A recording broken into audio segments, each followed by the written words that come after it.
अमरावती शहरात उन्हाळ्याची चाहूल लागताच फळांचा राजा आंबा बाजारपेठांमध्ये दाखल झालाय. अमरावती शहरात उन्हाळ्याची सुरुवात होताच आंब्याच्या बाजाराला जोरदार उठाव मिळालाय. शहरातील प्रमुख चौक, बाजारपेठा आणि रस्त्यांच्या कडेला विविध प्रकारच्या आंब्यांची विक्री मोठ्या प्रमाणात सुरू आहे. ग्राहकांकडूनही आंब्याला मोठा प्रतिसाद मिळत असून उन्हाळ्यातील पाहुणचार, आंब्याचा रस आणि पारंपरिक खाद्य संस्कृतीमुळे मागणी दिवसेंदिवस वाढताना दिसत आहे. सध्या अमरावतीतील सर्वाधिक विक्री होत असलेला आणि ग्राहकांची पसंती मिळविणारा आंबा म्हणजे बदाम आंबा आहे. कमी दर, गोड चव आणि सहज उपलब्धता यामुळे सर्वसामान्य ग्राहक बदाम आंब्याला अधिक पसंती देत आहेत. तर दुसरीकडे रत्नागिरी आणि देवगड येथून येणारा प्रसिद्ध हापूस आंबा बाजारातील सर्वात महागडा आंबा ठरत आहे. सध्या हापूस आंब्याचा दर 300 ते 400 रुपये प्रति किलो पर्यंत पोहोचला आहे. मात्र उच्च दर असूनही ग्राहकांकडून त्याला मोठी मागणी कायम आहे.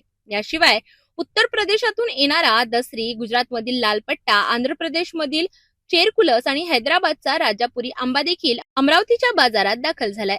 विविध चव, सुगंध आणि आकारांमुळे ग्राहकांना अनेक पर्याय उपलब्ध झालेत. उन्हाळ्यात आंब्याच्या रसाला विशेष महत्व असते.